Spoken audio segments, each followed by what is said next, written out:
Welcome to Jeremy Chats with Coaches, episode 6. Today I have with me Paul Pape. Hello. How are you? Hello, Paul. Good. How are you doing today? Not too bad, not too bad. Whereabouts are you located? I'm in Nebraska, in the United States. Nebraska. I'm from Seattle, United States, but I live in Australia for the last 19 years. So how's the weather in Nebraska today? It's almost spring. We'll give it that. We're just getting out of winter here. The leaves are trying to pop up, but we keep having these cold spells. So so it's not bad, but it's not great. And it's almost autumn for us. But we keep having these hot spells. So let's get into that transitory season. It's not too hot and not too cold. Anyway, Paul, let's just start out with, can you please tell us a little bit about who you are and what drew you to coaching, speaking, the kind of consulting that you do? My name is Paul Pape, and for the last 20 years, I've been a designer and fabricator of custom collectibles. I have worked with large companies around the world like Disney, Universal, Nickelodeon, plus thousands of people all over the world. Basically, if there's something people want that they can't... The right time to mention Nickelodeon. Oh, yeah, I always forget about that. I worked on Teenage Mutant Ninja Turtles, so there was nothing going on there. Yeah, no, that's a good hot take on that one, boss. Sorry to stop your stream. There, go on. Yeah. So for the last 20 years, I've worked with companies like Disney and Universal and other places. No, I call myself Santa Claus for nerds because basically, if there's something that you want that you can't find anywhere, I'm the guy who can make it for you. And yeah, it's a lot of fun. And then for the last 6 years, I've been a streamer on Twitch, which has helped me reach out to a lot more people. And then from that, I learned that there was a lot of creatives out there who were trying to figure out how best to make it in this business. And I'm a big advocate for getting rid of the starving artist trope. And so I hate that term. And I think it's really important that people can work against that. And I basically I coach people, and I say it's creatives, companies, and corporations on how best to utilize their creative outlets to be profitable and give space for those who need it and ownership of creative paths, and then to actually make it as a successful artist.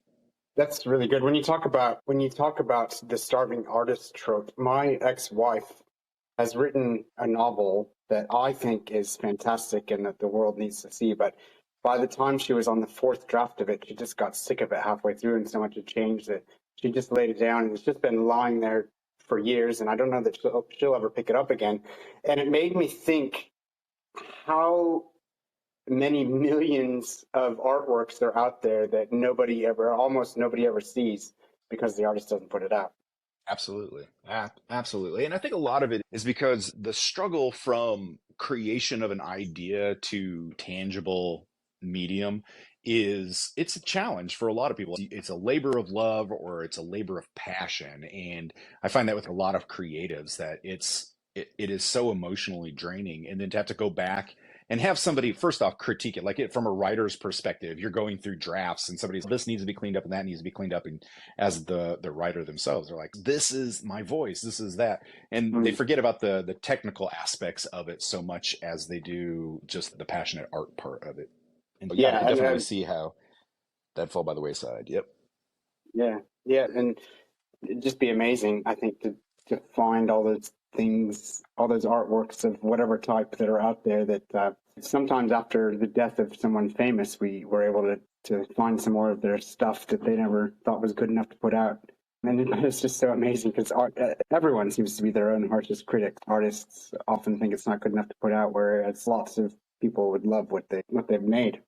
You'd be surprised how many people come to me after their loved one has passed away to say, hey, is there a way that we can turn this, like even my own grandmother, we released 3 books that she had written that she thought was never good enough, and we put them in a print, and we've done audiobooks for them, and it's sold really well. It's just, you're 100% correct. People are their own worst critic.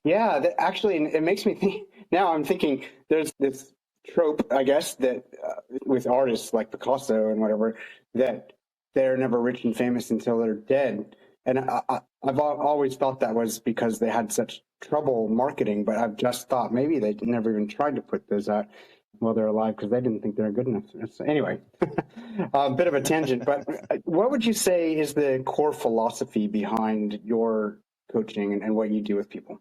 is my core philosophy is that every creative, and when I say creative, I don't necessarily mean artist. It's just basically anybody who has a passion for the thing that they do. I know enough computer programmers or chefs or just honestly even trash collection people. If they're great enough at their job, they are creative at it. They've basically created ownership of it. And so I just want to make sure everybody understands it's not just artists that I'm Yeah. talking to here, but my core philosophy is that as a creative, we are, I like to call them soul ambassadors. We are the ones that help humanity to refresh or recharge after a long day of doing stuff that we don't find terribly refreshing for the soul. And so for me, it is empowering creatives on an individual basis so that they understand their worth in our society, as well as helping coach, or basically it's consult companies on understanding that giving a little bit more room for creatives to take ownership of their jobs, then they are more fulfilled as artists or as creatives within that, and then they get more fulfillment out of the job, even though we can't necessarily pay everybody what they think they might be worth, but at least we can give them enough ownership that they feel responsible for the work that they're putting out. Yeah. Yeah, and I love that. And I would just recommend at the end of the show, we'll talk about a bit about how to find you. But I just put out there right now on paulpape.it. I've just watched a couple of videos that you've got up there, and the one is really touching. The one where you talk about how, actually, maybe I'll have you tell the story if you want to, about the young boy who was quite ill and saw you on YouTube and. Yeah. So I had a father reach out to me, and it was really timing is everything in every job. And I had just actually gotten burned from a couple who had said that their child was dying of cancer, and they wanted this. It was basically the Beauty and the Beast floating rose from the movie. They wanted that as a remembrance for her, but they wanted her to have it before she passed. And so I had rushed it to get it to them. I had paid a lot of money to have it finished, and then I found out that they had lied. There was no child at all. And right after I found that out, I was contacted by another father who said that his son had drowned.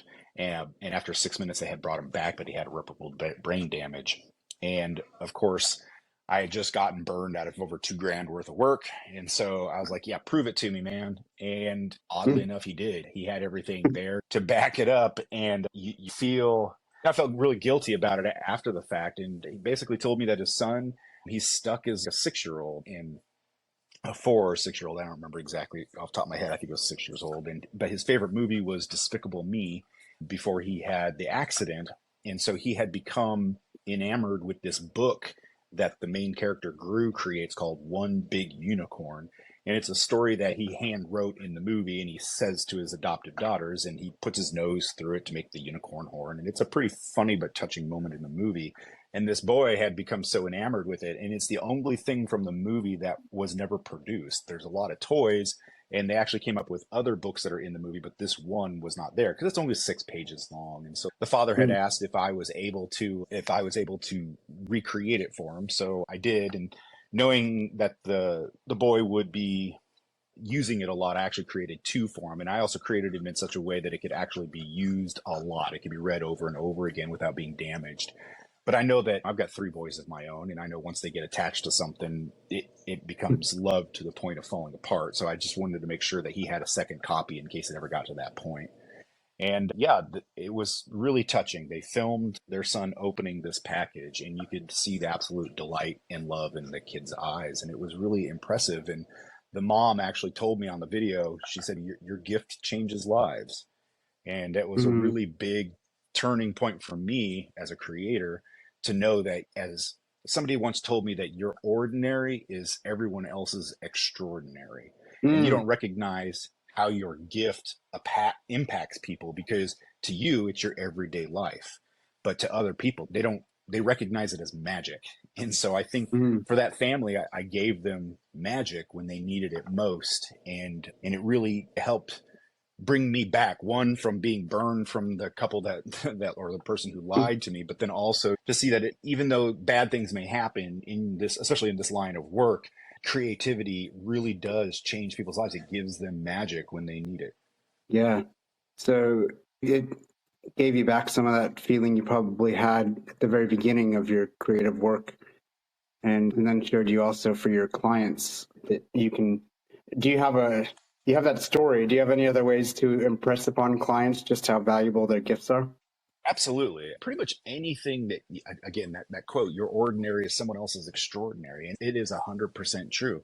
I've helped hundreds of couples with proposals and I personalize them. So I've created nerd based or theme based, sports based proposals that would amaze people. And my wife says that what I like to do is my artwork captures memories, it makes memories Mm, tangible. And I've done urns for the deceased for, like, I created a man's house that he absolutely loved this house and he maintained it forever. And when he passed, he was cremated, but they wanted a special urn. So I actually recreated the house that he loves so much as an urn. And wow. they have that in their home forever. It's a memorial for them, but it's also very personalized. And I think that the ability to do that for anyone and to be versatile. Actually, I've got one sitting on my desk right now. I have a fireman, a firefighter who had passed away, and the family asked if I could recreate their favorite photo of him, and it's him in his attire, and he's looking over his shoulder at him. And so Wow. I've actually got it here as a memorial for them as well. It's just about making the memories tangible for them so that they have that. And I think that most creators, we don't recognize how big of an impact something like that can be, how we can take a suggestion, or even if we're not even creating it as a commission, but we're just creating art and hoping somebody relates to it, the fact that it can evoke an emotional response from somebody and give them joy or give them the ability to escape, I think it's utterly important that we do that. And I think everybody's got the capacity to do it in some regard. Yeah.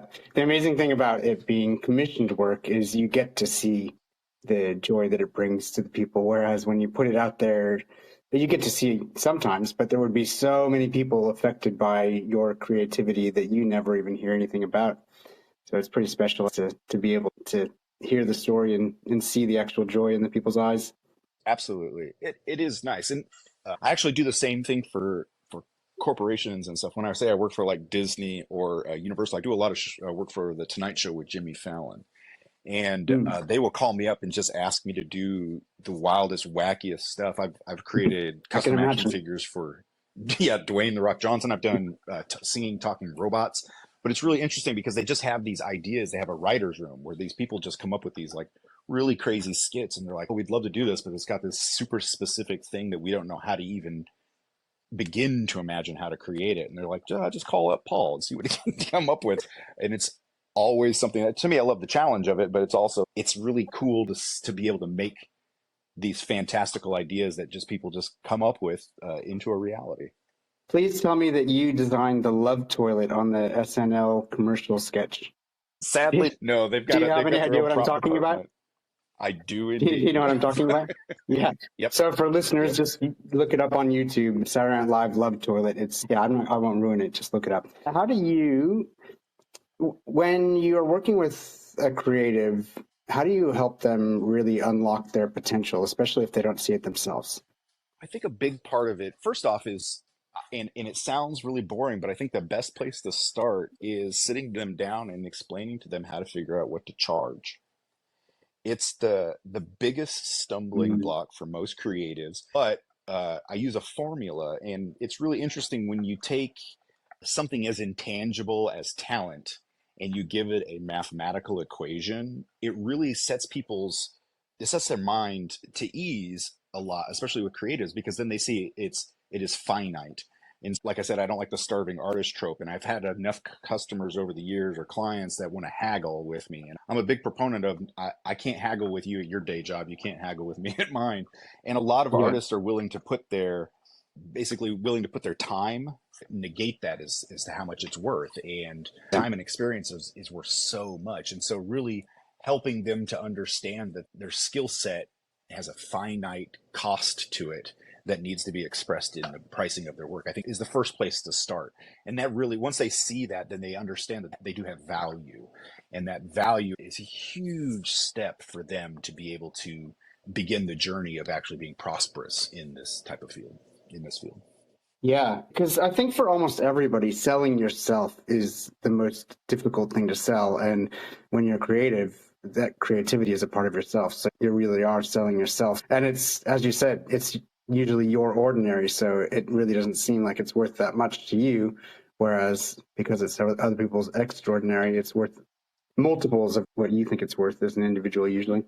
Absolutely. And I think a lot of it, you're always going to, no matter how skilled you are, you're always going to encounter people who will try to devalue your work. And they usually use it by saying things like, hey, my kid could make something like that. Why are you charging so much for it? Or I'll just do that at home myself. And that's really just Go ahead. to help you belittle it a little bit. Yeah, exactly. Go ahead. Yeah, try it. And when you're done, come back and I'll sell you the real thing. And yeah, it's a weird mindset that you have to get into because this is a business. And don't get me wrong, I love doing the art and I love watching artists come into their own, but it is a business. We got to pay bills. And I think there's a mentality that humanity, not so much in Europe, I've found, but a lot in like the States, there's a mentality that we have formed around art that because, much like clergy, because you're closer to a kind of God, you have this ability that other people are lacking. That should be your payment, and that you are less than because you have this ability to do something that others don't. Whereas I'm the opposite. I'm like, because I have that ability, we should be highlighting it. We should be paying more, much like paying teachers more. We are contributing something to society, which I think is astronomically more important than a lot of the things that are out there. And so it should be reflected. And I hate that it always comes down to money, but unfortunately the world spins on a dime. And so it's really hard to get away from that as a metric for success. Yeah. But sadly, that's where it's hard. It's hard. I feel like the best art is the art that's done for its own sake. And yet, if the artist isn't getting paid for their art, then they're not going to have nearly the amount of time to do the art that they will if they're getting paid properly. Absolutely. I'm not downgrading anybody who arts for a hobby. It's their release. I think that's as important as somebody who's pursuing something creative as a full-time career. We all need an outlet. If you're not creating art, you're consuming it in some form or another by watching movies, listening to music, television, books, you name it, video games. We are all consuming that. And that's why I say like a soul ambassadors, because you need that recharge after whatever it is to take your mind off of how mundane the world is. And I think that it's important that we all have that release and we get it one way or the other, either by consumption or creation. And I think it's really important that we embrace that, just not by belittling the effort. Yeah.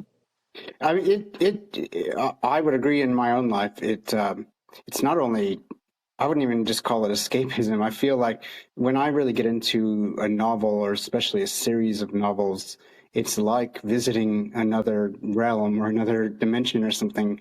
And during COVID, one time when a lockdown happened where I live, I had booked, because I'm self-employed, I put a vacation into my calendar every 3 months and try to enforce that on myself. And generally I go somewhere, but because of COVID, I wasn't allowed to go anywhere. So I picked up a series of books by Ursula Le Guin and entered her reality in those books. And I think it's much, the kind of entertainment and dreams and all, they're all different. We can have additional lives within those creative elements. Yeah, and it's great to have those. I love reading. I love audiobooks as well. My background is in theater, and so the performance aspect is there. And I read to my children. I think my son right now, he's in elementary school, and so they ask that you write down how much you read to him. And I think we just turned in March's month, and we read over 475 minutes within the course of the month of just stories to our children. And I think it's really important for them because of that escapism. It helps foster imagination, and we all need more of that in our world. Yeah. But it also, escapism isn't the right word, but it does allow you to travel, and it allows you to explore and do all the things that humanity really wants to do without having to leave the confines of your home. That's why video gaming is so much fun, because you really get to participate in the game world. I always said if you could ever create especially a VR headset. Yeah, like I love my VR, and I'm like, if I could ever run through Azeroth, I'd be on my treadmill all the time with my headset on, just running through the World of Warcraft. Because I think that would be so beautiful in a virtual reality situation. I'm sure that's coming soon. Yeah, yeah, that's actually where my brother works at Meta in the section, or AR now, augmented reality. Right. Yeah, Absolutely. it's pretty cool. And he started, because I told you I'm from America, but I've lived in Australia for 19 years and Japan for 2 years before that. But all of my family still lives in America. And my brother said specifically when he left Microsoft to go to Meta to work in VR, that was specifically so that he can make it so that I can come to the family Christmas from the comfort of my own home in Australia by just sticking on a VR headset and stepping into the living room. So hopefully he's got that coming very soon. That would be awesome. That would be I awesome. saw a Microsoft ad for that like 10 years ago, and it looked like they already had it, but clearly they didn't because they would have released it during COVID, and that would have been a lot better than just talking to people over Zoom. Oh, absolutely. I think nothing. Yeah, it's really weird. We have this. It's like I use Zoom a lot in the speaking world, and there's such a weird, and on Twitch, but there's such a weird disconnect when talking to a camera and a flat screen than there is to actually being somewhere in person. And as much as we're down on Apple's augmented reality headset, the ability to communicate virtually, have people walk into your space, even though it's still in its Yeah, infancy, I think is very interesting to be that human yeah, connection, to see somebody more tangible. Yep. yeah. I don't remember which one's the red pill and which one's the blue pill, but if I was really in the Matrix, let me just stay there. Like Ready Player One, that's the opposite. Everyone chooses to go live in the virtual world. So, what are some challenges that your clients face, and how do you guide them through those obstacles? A lot of the challenges, like I said before, is figuring out what to pay, but then also setting up and advertising. Like finding your market is probably is up there, probably number two as far as once Mm, we figure out what you're worth. The great thing about that is it's a matter of perspective. Now with the internet age, we are a big world, but we're a tiny planet. And with 8 billion people on this planet, the good news is you only really need 10 super fans or 100 regular fans. And those fans don't need to be the same people forever. You can nurture, as long as you've got 10 people who are your super fans, they're basically going to love everything that you do and then tell everybody about it. You can create a network of advertising that is very specialized to the work that you do, and everybody can find their niche online. It's that's the great thing about the internet. And as long as you're willing to ship things anywhere in the world, then like, the possibilities are endless. And so it's for marketing, it's a lot better to, from a creator's point of view, to target specific people who are interested in exactly what you want than to try the, what I like to call the shotgun approach or the spray and pray, and mm. just put it out there everywhere and hope that people really, somebody latches onto it. It's better to focus in because we all have a voice. And with anything that we're creating, we're trying to do something very specific and to a message that we're trying to get out there through our work. And so as long as you can say what that is. And in my coaching sessions, I talk a lot about your core message. And it's really what it is that you're trying to say. And I tell them that we live in seasons. Like humanity is, every human being goes through various seasons. I don't expect anybody to have a core message that goes through their entire life. That's why a lot of artists, you're like, oh, they were in their blue period, or this is their lilies phase, or Yeah. whatever. We just have a message that we're trying to get through at that time. And if you're clear on it, then it really helps to focus down your intention, and then it's really easy to find people who are interested in that intention. So I'd say All right. between So I'll figuring out, turn.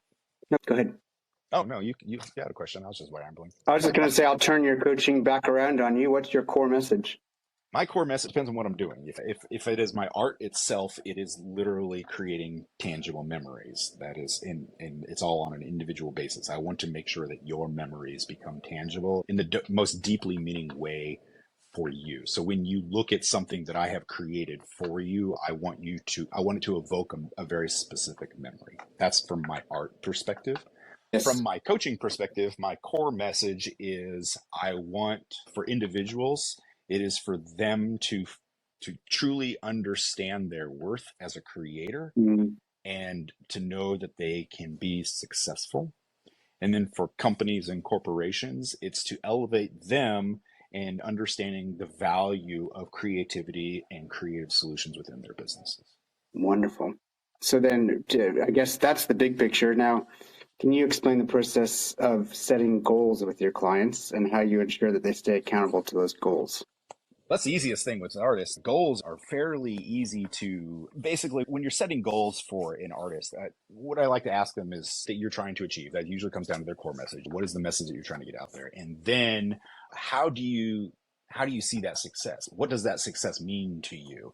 And that usually comes in the form of some kind of tangibility as well. I've got a comic book creator who he's a writer for comic books. He's one of my clients, and I said, "What is this? What is your goal for this?" And his was he wants to have an actual comic book. He wants to publish a comic book. And so that was a really easy goal for us to set up. We gave him a specific time frame, and then there has to be checks and balances, because when you're, especially as an artist, an independent artist, but you're working in collaboration with someone else, he's a writer, but he needs an artist to actually draw the images, then an inker, and then you need a publisher. There's checkpoints that have to be met during the process, and missing out on those checkpoints slows down the entire process. It's much like writing your ex-wife writing her book. You get to a draft, then it's got to go to an editor, they got to come back, it's got to redraft and all that, and there's a process to it. And if you miss steps, then it throws off the entire works. The best way for me that I find to keep people on task is by giving them homework, but then there's a monetary value to it. I don't know if you're college educated, but when I went to college, I made myself break down what the individual class cost me. And so if I skipped out Wow. on a class, I knew that I was throwing away X amount of money. And when I went to school, it was like almost $175 an hour. And if I didn't go because I didn't feel like it, I was literally Man, burning that's cheap. 170. I went to school a long time ago. Compared to these days. I think right now it'd be almost like 4 times that much at the same university. Yeah. But yeah, so I think and once you put that into perspective for them. So if you're paying for my coaching, I'll come to every coaching session and you'll meet me there. But if you don't do the work, then you're literally just burning money. I'm happy to. Yeah. And when I was in college, I was a college professor for a while, and I definitely had students that come in and they do that. And I'm like, you don't understand. I'm getting paid regardless. So you're just literally throwing away your own money. And and especially nowadays, money is so tight with everybody because everything is so expensive. It's just really important that they have that perspective. And I really hate going back to everything revolves around money, but sadly, it is such a great motivator or metric. just one of those things. That is, I do love it. I'll just break in with a little tangent. I have 2 bachelor degrees. I did 2/3 of a master's degree and didn't finish that. But my second bachelor degree, I started at 34 years old, and there were about 2 rows of mature age students in the front who were actually interested in learning, and about 30 rows of people who had just come from high school that just wanted to know what was going to be on the test. And Yep. Every time someone asked, is that going to be on the test? I was just like, did Aristotle and Socrates students raise their hand and say, oh, Socrates, is this going to be on the test? But I was planning to be a professor, and I ended up, I haven't done a PhD yet, but I thought, I don't know how long the university would let me get away with this before I was fired. Maybe I have to wait till I had tenure, but I would love to come in on day one and say, hey, look, if you're just here to find out what's going to be on the test, I've recorded lectures that just cover what's going to be on the test, so stay home and listen to that whenever you want. We're going to go off on lots of tangents here. We're going to answer questions that have nothing to do with anything that's going to be on the test. We're going to just delve into curiosity. So if there's only 4 of you interested in that, I'd rather have 4 of you here than 200 other people that are not interested. Absolutely. And, interrupting little chats behind anyway. It was a very, because the first time I went to university, I was 17, and I just wanted the piece of paper. So I've had both perspectives. Sadly, I think that with our education system anymore, we are test-based, and it is about the grade. That is the metric that they use you are not successful. When I was teaching college, I used to tell everybody, I said, look, when you start this class, you have an F amount of knowledge in this. And then if you do just the bare minimum, you're going to graduate with a C. And we've gotten to the point that if you do the bare minimum, you get an A, and it's incorrect. A is an above average amount of information. And so I think it's just where we're at with society is just how the schools are measuring education. Whereas, as you said, with continuing ed, when you had the older students there, they're like, no, I understand that it's not necessarily about what the grade is. It's the knowledge that I can grab from the instructor. What can I do with that information and how that can better me in the long run? Yeah, but I love either way. If you're just trying to get the piece of paper with the highest marks, the highest grades, or you're really there for the knowledge, I think either way, you're translating it into how much money it's costing you is good. Although when to be honest, myself, when on student loans, I didn't think about any of that because it's all paid sometime in the future. And now It's that future me is here money. dealing Yeah. with those debts. Now I care. Future you is really mad that you didn't pay it. That's right. Yep. But you have to. Absolutely. That's why everyone has to learn the hard way, isn't it? You can't. Anyway, although Yep. you don't. If you hire a coach, you can learn from their mistakes and get there a lot faster. But I also feel that nobody learns from doing something correct. When was the last time you did something absolutely correct and you went, well, that was a learning experience? You don't. Yeah. It's when you catastrophically fail, but you don't get bogged down in the failure. I think that's when we learn the best. And those people who can overcome that failure quickest and recognize that it's not necessarily a failure, but that there's something to be learned in failing, they're the ones who are the most successful. Whether it's a true... I was just going to bring up the same one. I was going to say whether it's a true story or apocryphal one that Edison, after each, go ahead. Yeah, after every fail, he said, I didn't fail. I just learned 10,000 ways of how not to do it. And then I found Tesla's design and did it. There's that. Those who and those who don't steal. Yeah. Yeah. It's or buy. Yeah. A couple more questions, and then I'll let you go. But what would be your strategy, particularly creatives? Creatives go through ups and downs as far as how much inspiration they have. When you have a client that has self-doubt or they have a lack of motivation, what's your strategy for helping them overcome that? So my background is education. I love to learn. I recently learned that the reason I like to learn is because I had a really abusive childhood. And so I used to escape to school to learn about these things. And so education became like my church. And to answer your question, the best way to do it is homework and accountability. Because I find that if you give somebody a task, and whether it be homework from a coach or a commission that somebody has paid you to do, the deadline, the impending doom of someone holding you accountable is the best motivator to get you out of a slump. The other thing is distraction. I find that sometimes you can't read the label from inside the bottle. And what happens, especially in a creative environment, is that you get so focused on what you're doing that you forget your core, you forget what you're trying to do. And sometimes it's best to take a 180 degree, do something completely different. If you're used to painting, I recommend try woodworking or sculpting or go bowling. Something that's so out of the ordinary for you that when you come back to it, you've got fresh eyes. And that usually helps to motivate. So between having accountability or just stepping away from it and coming back to it, those two things usually help get people out of their slumps. Yeah, I can attest to both of those. I have my own coach, and there's something about it. We're meeting on Thursday. It's Wednesday. I haven't done what I said I was going to do, and I get it done. Not everybody does, and they're wasting their money, as you say, on that hour a week or whatever that they have with their coach.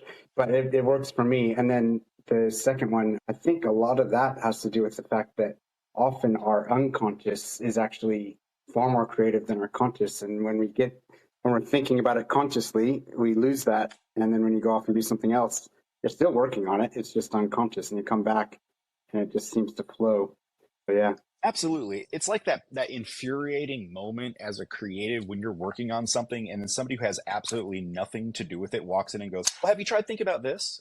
And you're like, yeah. Oh my God, why didn't I think of that? It's because it's right. It's because you're in the bottle. You don't see it, and it's that outside perspective. And that's actually a lot of what my coaching or consulting business is. I don't come from a corporate background. I come from an art background. And so when I come into a company or corporation and they're like, we're stuck, we've got this problem, I'm always like, have you tried this? And they're like, I love seeing the expression on a room full of executives' faces when they're looking at me and then their mouths fall open. They're like, why didn't we think of that? And it's because you're too close to it. And it's the same thing with individuals. It's funny, that seems to happen with inventions as well, though. As soon as something new is invented, I'm like, it's so obvious. Why did nobody come up with that thousands of years ago? It's that whole necessity is the mother of invention thing. Yeah. Yeah. That's the only reason I've been as creative as I've been. Because you're talking about how creativity isn't just art. And yeah, whenever I've created something, it was mostly, even this podcast, it's mostly because I want it to exist and it's nobody else is doing it So I guess Yep. I am. Yeah. And that's really what it takes. But There's a lot of people who don't believe. I'm sorry to keep rattling on here, no, but go I ahead. think it's important that people That's understand. all right. Yeah, is that when you find that need, embrace it. My coach would call that a divine doorway, that God or the universe is speaking through you to say, hey. And what's Mm. funny is if you ignore it, it'll still come back. It comes back over and over again. And it's someone's trying to tell you something, you should listen to it instead of ignoring it. And I think that it's important so that if you do, as a creative, as any kind of person, if you've got an idea, try to put it to fruition. It may not make you millions, but it may make your life and a few other people's lives a little bit better. And I think that's It important that we don't may ignore that, but we embrace it. it may stop you from falling off a roof and nearly dying. I'm in the hospital. I'm in the hospital right now. Recover. I've got 18 broken bones in my back from falling off my roof, setting up satellite on the roof. And my Holy cow. coach, yeah. So what? But this podcast, I have been saying that I was going to be making this podcast for years, but all of my work time has been, well, I have to do work that's making me money now. I don't have time to do this creative thing. Excuse me. And so when I was talking to my coach about this and how I actually have started this now and, recorded 6 episodes while in hospital, she said it was the story of the feather, the brick, and the truck, which I had never heard. Have you heard it? I have not. See, when I told her I'd never heard of it, she was like, "Really, you haven't?" But everybody that I've mentioned it to has said they haven't heard of it. But I did look it up. It's a thing. So basically, the universe will tickle you with a feather and say, "Here's an idea," and if you ignore that, then a bit later on, it will throw a brick at you. Like, for example, losing my job on my daughter's birthday on this last year in October. But no, I just went out and found another job. And then here I am having fallen off a roof. And the doctor says most people that fall from that height I don't ever see because they die. But the ones that I do see are in a wheelchair, and many of them can't even talk. And I don't seem to have any permanent injuries. But it has pushed me into finally doing something that I've been talking about doing for years. So don't ignore the feather, guys. Right. The divine doorway becomes a truck, apparently. So to take the door, it's a lot easier. Yeah. All right. So last question. It's not more of a summing up question. How do you maintain a balance then once you've helped your clients get past any self-doubt and they've got goals and they're working through the motivation? How do you maintain a balance between pushing clients to their limits, and ensuring that they don't burn out? Okay. So the best way to approach that from my perspective is that burnout typically happens when you're overworked and underappreciated. I've seen Mm, people go into fugue states doing something creative, lost complete track of time. And not necessarily, if you've ever seen anybody like speed run a video game when it just comes out, if I'm setting the whole weekend aside, I'm going to get this game done. It's that same thing yeah. that they'll forget to eat, they'll forget to sleep, they'll do all these things because they have the motivation to do it. It's when we are forcing ourselves to push through something, that's when we get to that burnout phase, or we're underappreciated for the work that we're doing. That's something that I counter a lot with people who are working in corporate, that they are underappreciated and yet tasked to constantly be creative. And it hurts them because they don't feel the appreciation within the work. And so the best way to do it is, one, find the motivation to do it. If you're motivated enough to do it, then you're not going to burn out because you've got something that's driving you. And whatever that carrot needs to be on the end of that stick, let that be it. And sometimes it's money, sometimes it's gratitude or appreciation, sometimes it's a show that they're going to have to put up. But there's a lot of things that can go into that. And really that's coming down to the core message or speaking with the client and really understanding where they're coming from. But so besides having motivation, I think it's also important that the end goal is it's never finished. Creatives have a tendency to never be satisfied Mm, with the end, and so it's never done. yeah. My background, like I said, was in theater, and we have this saying that the show's going to go up, the show's going to come down. It doesn't matter. Yeah. You're up against the deadline. That show's going to go up. So we would love to sit and finagle and tweak our project until until the end of time, but we know that the show curtain's going to rise and the show's got to be done. So you've just got to get it to a point that you're happy with it, get it done. You can always come back to it, and the second, third, fourth, fifth iteration can always be better, but you got to give yourself a point where you can stop and then say, it's done for now.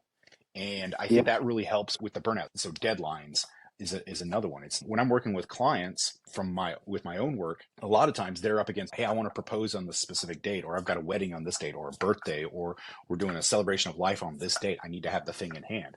I could always keep tweaking the thing to make it better and whatnot, but I'm up against a hard deadline. So it's okay, I'm going to get to this point. I'm happy with it. Could it be better? Always. But I'm happy with it enough that I can get the work out and the client will be happy with it. But maybe the next version will have a little bit of tweak to it and make it a little bit better. So it's either deadlines or motivation are usually the best ways to get out of it. Yeah, and I think that's really good to think about version numbers. That's why software always has version numbers. It's never complete. So just a couple of last questions. These ones are just to make sure that we haven't missed anything. So if your answer is no, that's perfectly fine. But if you have something to say to it, then that's great too. So first one is there anything that we started talking about that you didn't get to say as much as you wanted because we headed off in a different direction, took a little bit of a tangent? I'm known as being completely tangential myself. If there was something that I honestly, my brain works like I'm left-handed, and so everybody always says that I use creative spark and I just meander down whatever paths there are. If I'm missing something or if I didn't get anything, it's your listening audience that's going to let me know, and I'm more than welcome to help elaborate whatever might come up. If anybody's listening to this and you're like, oh, I really wish you would have finished that thought, reach out to me. I'm happy to elaborate more on that. Fantastic. And last one is there anything about you, your philosophy, and your work that didn't even come up that you think would be a glaring omission in a discussion or a review of Paul Pape? I think the biggest one, if I could give anybody some advice for this life, it's to bend, not break. Don't be so rigid in your thought process that you're not able to bend, because rigidity always leads to pain.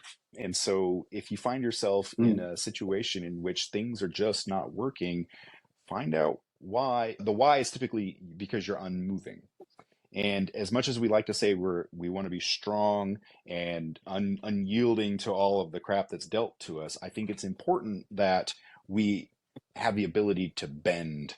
And if you embrace that as a philosophy in life, you'll find that there's a lot less hurt in the world, and you're able to succeed a lot more, because in your bending, you'll have doorways and windows that open to you that you're unaware of. So that would be a big one. And then secondly, I'd say never stop learning. Education, I know it was my escape, but it is such an important thing for people to embrace. You don't need to learn how you learned in school. If you are not a fan of the education system, that's fine. Find something that you are interested in learning and learn the heck out of it. I think it's really important that you become the expert of your own life. That's the whole point of this, is if you let everyone else educate you, then you're only learning what they're willing to give you. The only thing that somebody can't take away from you is your knowledge. And so learn, find something that you're interested in, find out everything about it. And you'd be surprised what that does for your life and for your outlook. The world is huge and there's so much to do. And then everything outside the world is even bigger. And we just are barely scratching the surface of all of that. And there's still so much more to learn in it. And you just enrich yourself so much more by education. Yay, you are describing the client that Evie Seuss talked about in episode 1, whom came up with the name for herself, the Curious Questioner. Ah, nice. Everybody should be a curious questioner. So thank you very much for coming on. There's a couple of main reasons for this show. Number one is for anybody that's interested in self-development to listen for free and glean any information they can from all different kinds of coaches. That's especially for anybody that maybe already has a coach or isn't ready for one yet. But it's also so that people can meet all different kinds of coaches. And if one of them speaks to them and they're like, I need that guy in my life. For example, if someone's thinking, I need Paul Pape helping me move forward, how would they get in contact with you, or how would they find you? as my philosophy is about education and bending, not breaking, I tell everybody you need to go out there and Paul Pape it. And that is actually my website. It is paulpape.it. So Paul Pape it. You can reach out to me there. If you're interested in the art or the artwork that I do, I have another website, which is paulpapedesigns.com, and you can find any of my work there. And honestly, if you can't remember one or the other, you can reach out to me for either in both places. But yeah, just Paul Pape it if you want to know more. That's fantastic. Google it, Paul Pape. There's a listener sent in I had a random thought about something creatives could do to get the word out on their stuff. After the creative creates like an interview or a book or anything that takes hours to get through, for them or someone they know to make high quality clips, those 15-second clips on YouTube, and just basically flood the social medias with those clips. Because the high quotables, I think, can get people interested in the whole product. And that's just my marketing scheme for virality. Actually, I'd like to speak Okay. that is something that I actually teach in the coaching sessions that I have is marketability. Yeah. I think that was Vin P. Tran who was Thank you. who's actually listening here. And I think that is it's a good idea to create those clips. Don't flood it. There's actually, I work with people who are in the back end of YouTube and stuff. Don't flood the internet with it because they will mark you as spam. The best approach to getting your work out there is 2 clips of 5 minutes or less, or 2 videos of 5 minutes or less on YouTube. And then you can create dailies if you want to talk about it. It's a smart idea to show process though. Process, people eat that up because again, you're ordinary as somebody else is extraordinary. They don't understand how you came up with the thing that you made. And so to show process videos while you're making whatever it is that you're creating, I think is very important. I look at coding as it's a foreign language to me. So when somebody's doing coding to me, it's like them being in the Matrix. I don't understand it, but I love to watch it because they're writing in a foreign language that them and only other computers can understand. And I think it's very important. So even watching something like that process is really interesting to some people. And again, you don't need to entice millions of people. You only really need to have your core followers. Yeah. And actually, I'm going to throw in my first little ad here. On jeremywest.net, there's anything that I've got affiliate deals with. But one particular thing, Descript, it's fantastic editing software for both. I use it for this podcast, for video, whatever. It gives you a transcript as soon as you load up your audio or video. And all you have to do is move the words around, or you can even add words, and you can delete all the ums and ahs and all that kind of stuff. My brother uses it all the time to talk process. So he just speaks his process as he does the stuff. And then he finds that he repeats himself a lot. He just deletes he just leaves the one that's the best explanation. And it takes a couple of minutes to edit, and it's really fantastic. So jeremywest.net, you can find a link to Descript. So that's it. Paul, thank you very much for your time today, and I will talk to you again soon. Excellent. Thank you, Jeremy. I appreciate it.